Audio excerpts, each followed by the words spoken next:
अस्सलाम वालेकुम, welcome to house of technicals. KSE 100 index आज तकरीबन 1000 पॉइंट्स प्लस भी था और चेंजेस एज सच लेवल्स में तो इसकी सपोर्ट रेजिस्टेंस में कुछ भी नहीं है, सेम स्टांस है। अपसाइड रेजिस्टेंस ये ब्रेक करेगा तो हमारे जो न्यू टारगेट्स हैं 138 140,000 के, वो इंशाल्लाह ताला अचीवेबल होंगे। अदरवाइज ये जो सपोर्ट मेंशन की हुई हैं इनके ऊपर रहें। मेरा ख्याल है इससे ज़्यादा में इनको देखने की ज़रूरत नहीं है। स्टॉक्स पे चलते हैं। एफसीसीएल का ये, सॉरी डेट गलत लिखी हुई है, 25/5 को मैंने एनालिसिस शेयर किए थे कि बेयरिश डाइवर्जेंस है ये, बल्कि मैं आपको इस तरीके से दिखाती हूँ ताकि आपको ज़्यादा आइडिया हो।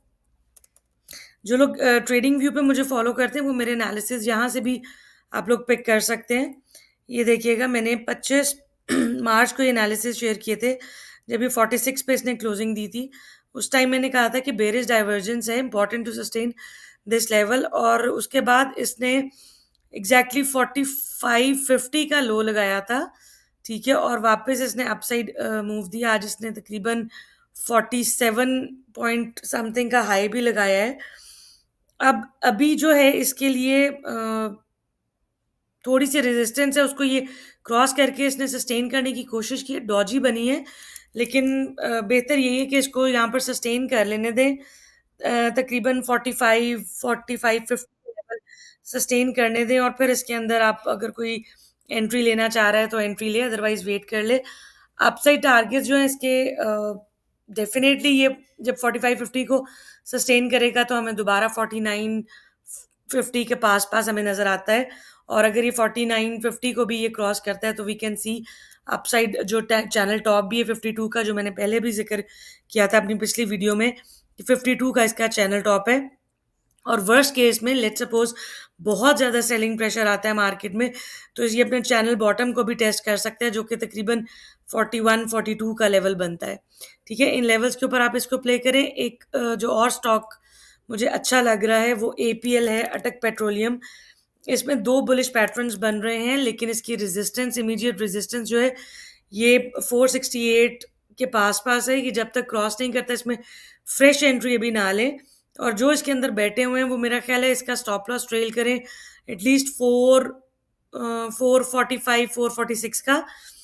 और अपसाइड इसके जो टारगेट्स बनते हैं वो अगर ये 468 से 470 के लेवल क्रॉस करता है तो हम इसको इजीली 550 तक जाता देख सकते हैं। And then of course upside target जो एबीसीडी पैटर्न का जो टारगेट बनता है वो 600 प्लस का बनता है, लेकिन उसके लिए ज़रूरी है कि ये 550 से 560 को सस्टेन करे विद गुड वॉल्यूम्स।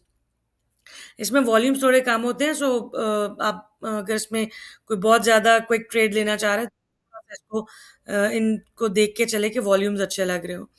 अच्छा जी, नेक्स्ट इज़ नेटसोल। नेटसोल ने हमारा जो लेवल था 133 से 134 या 135 का था, उसके पास से इसने रिवर्स किया है। 135 का लो लगा के इसने आज अपसाइड मूव दी है। मुझे लग रहा है कि ये राइट शोल्डर अपना बना चुका हुआ है। अब अगर ये 135.1 का लो नहीं तोड़ता है तो ये इंशाल्लाह ताला हमारा यहाँ पर right shoulder, inverse head and shoulder pattern का कंप्लीट होता है और हम इसको अपसाइड ज़्यादा देखेंगे। इमीडिएट रेजिस्टेंस इसकी 143 से 145 के दरमियान में। इन्वर्स हेड एंड शोल्डर के टारगेट जो कि अपसाइड के हमारे बनते हैं, तकरीबन इसका टारगेट हमारा 180 प्लस का बनता है, लेकिन वो याद रखें कि जो इस टारगेट को लेके चलता है, इस टारगेट के हिसाब से एंट्री लेना चाहता है, वो फिर एक दफ़ा 145 146 को सस्टेन हो लेने दे, फिर इसके अंदर एंट्री लें, फिर ये inverse head and shoulder pattern valid होगा, अदरवाइज ये इनवैलिड हो जाएगा। सो क्विक ट्रेड के लिए तो अगर किसी ने लेना है तो यहाँ पर 135 का स्टॉप लॉस के साथ आप इसके अंदर बैठ सकते हैं, क्लोजिंग बेसिस पे आप बैठ सकते हैं, और इसका अब आप इमीडिएट टारगेट्स आप 144 145 इसका रखें, और फर्दर अपसाइड मूव के लिए इसको ज़रूरी है कि 145 146 को सस्टेन करे। नेक्स्ट चलते हैं जी बीएनएल। बीएनएल में ये 37 पे था जब मैंने कहा था कि बेशक ये बुलिश है, अप ट्रेंड में है, लेकिन बेयरिश डाइवर्जेंस जो है वो अपीयर होना शुरू हो गई है। सो इसमें थोड़ा-सा कॉशियस रहना चाहिए, फौरन एंट्री नहीं लेनी चाहिए। उसके बाद आप ये देखें कि इसने आज 33.57 का लो लगाया है और उसके बाद ये अपसाइड भी आया है, लेकिन बेहतर है कि आप 3650 का जो लेवल है उसको सस्टेन हो लेने दें और फिर आप इसके अंदर एंट्री लें। देखिए यहाँ पर इसने हायर हाई बनाया, हायर हाई के साथ इसने अपना एक सेकेंड यहाँ पर इसने हायर हाई बनाया, हायर हाई पे बेयरिश डाइवर्जेंस भी थी। सो यहाँ पर ऑफ कोर्स कॉशियस रहना चाहिए था, जल्दबाजी नहीं करनी चाहिए थी एंट्री की। और अब ये हायर लो बनाने की तरफ है, अब देखते हैं ये हायर लो बना पाता है या रिवर्सल लेता है। बट मुझे लग रहा है कि अगर ये आज का लो जो 33.57 है इसको ब्रेक ना करे तो ये तो डेफिनेटली इंशाल्लाह ताला अपना हायर लो कंफर्म कर देगा। बट अदरवाइज अगर ये यहाँ पर प्रेशर लेता है तो नेक्स्ट हमारा जो सपोर्ट बनती है वो 32 के पास पास बनती है, वहां पर आप फिर इसको एवरेज करें या बाय अटेम्प्ट करें। एपीएल के बाद एक और स्टॉक आईएनआईएल जो है, जो मुझे बहुत अच्छा लग रहा है, इसकी मैंने अपने ग्रुप में कॉल भी दी थी आज सुबह। बुलिश है डेली टाइम फ्रेम के ऊपर भी, head and shoulder, inverse head and shoulder बन रहा है, बॉटम पे आया है, वहां पर बना है।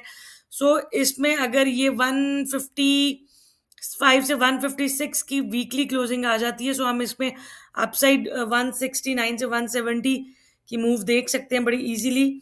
और अगर ये इसको क्रॉस करता है तो डेफिनेटली हमारे पास अपसाइड टारगेट जो बनता है, जो कि inverse head and shoulder pattern का भी टारगेट बनता है तकरीबन 200 के पास। सो इसको हम 200 तक जाता देख सकते हैं, प्रोवाइडेड 171 172 का लेवल सस्टेन कर जाए। बीबीएफएल में एसेस तो कोई बेयरिश चीज़ नहीं है, लेकिन ऑफ कोर्स जैसा कि मैं हर उसमें बताती हूँ कि हायर हाई के बाद स्टॉक जो है वो हायर लो बनाने ज़रूर आता है। सो ये भी अपना हायर लो बनाएगा और हायर लो के बाद यहाँ से इंशाल्लाह ताला उम्मीद बहुत है इसकी कि ये रिवर्स करेगा। अदरवाइज ये अपने वापस एक रेक्टेंगुलर चैनल में आएगा और देखते हैं कि ये कहाँ पर आके फिर सपोर्ट बनाता है। अपेरेंटली तो इसकी सपोर्ट 52 से 53 के दरमियान बन रही है, लेकिन आज का जो ये लो इसने लगाया 5390 का, अगर ये प्रेशर लेता है यहाँ से कल या परसों में जो भी मतलब अपकमिंग जो वीक है उसके अंदर ये लेता है, तो मे बी ये 52 से 53 के दरमियान आए और यहाँ पर सपोर्ट ले और फिर यहाँ से ये बाउंस करे। सो इसके अपसाइड टारगेट्स 58 और 63 के पास बनते हैं इमीडिएट। ये इंशाल्लाह ताला अभी भी इंटैक्ट है, मैं खुद इसके अंदर बैठी हुई हूँ। और लेकिन इतना याद रखिएगा कि मेरे बैठने का मतलब ये नहीं है कि अपसाइड ही जाएगा। मैंने अपने लिए एवरेज के लिए, इनके स्टॉक प्रेशर लेता है तो मैंने एवरेज के लिए इसमें इसके लिए कैश भी नीचे के लिए रखा हुआ है। सो ब्लाइंडली प्लीज मत ट्रेड पे किया करें, पूरी तरह समझा करें और फिर ट्रेड पे किया करें। Next is एसएनजीपी। एसएनजीपी में अगेन बेरिश डाइवर्जेंस है जो कि प्ले हो रही है। कब से मैं कह रही हूँ, जब से ये 130 का इसने हाई लगाया था, मैं तब से कह रही हूँ कि फॉरेन एंट्री नहीं लेनी चाहिए। और उसके बाद से ही आपने देखा कि ये तकरीबन इसने 112-13 नहीं सॉरी 117 के पास भी आया और 113 के पास भी आया और वहां से ये रिवर्स करना शुरू हो रहा है। अब अगर ये 113 114 पे हायर लो अपना यहाँ पर ये वाला ब्रेक नहीं करता है इस लेवल को, तो मेरा ख्याल है यहाँ से बढ़ना शुरू हो जाएगा। उम्मीद इससे भी बहुत है मुझे इंशाल्लाह ताला। लेकिन अगर ये 113 का लेवल ब्रेक करता है, मैं यहाँ पर मार्क कर देती हूँ, अगर ये लेवल ब्रेक करता है तो हमारे पास नेक्स्ट जो सपोर्ट्स बनती हैं वो 102 से 107 के दरमियान में बनती हैं। सो इन लेवल्स के ऊपर प्ले करें। अपसाइड टारगेट्स 123 से 125 एंड देन 130 से 132 के दरमियान बनते हैं। सो इसके अंदर आप प्ले करें, इंशाल्लाह ताला उम्मीद है कि ये भी हमें अच्छा गेन देगी। मारी की रिक्वेस्ट की हुई थी। मारी में हम लोगों ने जो 650 640 से 650 का जो रेजिस्टेंस जोन बताई हुई थी, ये एग्जैक्टली स्टॉक वहीं से रेजिस्ट हुआ है।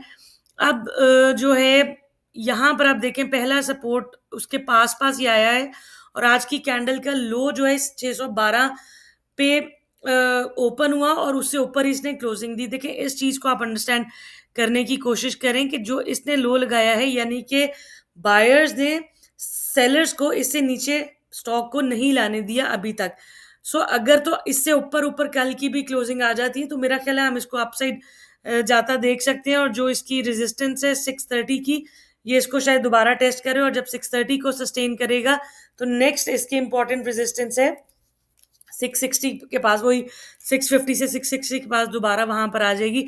जब तक हमारा ये लेवल क्रॉस नहीं होता है, मेरा ख़्याल है कि हमें इसमें बहुत ज़्यादा बुलिश नहीं होना चाहिए। शॉर्ट ट्रेड आप ले सकते हैं विद द स्टॉप लॉस। आप मतलब अगर 610 का स्टॉप लॉस रख के आप इसके अंदर ट्रेड लेना चाहें तो आप क्विक ट्रेड एक ले सकते हैं। अदरवाइज़ अगर यहाँ पर सेलिंग प्रेशर आता है तो फिर हमारे पास नेक्स्ट सपोर्ट 590 के पास की बनती है, वहाँ पर देखेंगे। बट मेरा ख्याल है कि इसको इसी लेवल का जो ये मैंने सपोर्ट 1 रखा हुआ है, इसको अगर आप क्लोजिंग बेसिस के स्टॉप लॉस के ऊपर रख के चलेंगे तो इंशाल्लाह ताला उम्मीद है कि अच्छा गेन दे जाएगी। मेरा ख्याल है this is enough for today. बाकी जो स्टॉक्स रह गए हैं वो इंशाल्लाह ताला मैं कोशिश करूँगी ट्रेडिंग व्यू के ऊपर अपलोड करूँ। और 2 स्टॉक्स आपको बताए हैं, आईएनआई फ्रेश, आप इसके अंदर ट्रेड पिक कर सकते हैं, but on levels and with proper stop loss. बाकी जो टेली है, एफएफएल है, जीजीएल, ट्रिपल जीएल, एएनएल, ये सारे हमारे एक्यूमुलेशन जोन में है। टेली अच्छा गेन दे रहा है हमें डेली भी, और हमारा जो टारगेट्स हैं वो भी आहिस्ता आहिस्ता इंशाल्लाह ताला रीचेबल हो रहे हैं। सो जो एक्यूमुलेशन के अंदर हैं स्टॉक्स, उनमें एकदम जंप करने से बेहतर होता है कि आप लोग स्प्लिट बाइंग करें और डिप्स के ऊपर ऐड करते हैं, चाहे बजाय इसके कि आप लोग पैनिक हो। So wish you best of luck. Thank you for watching this video. अल्लाह हाफिज़।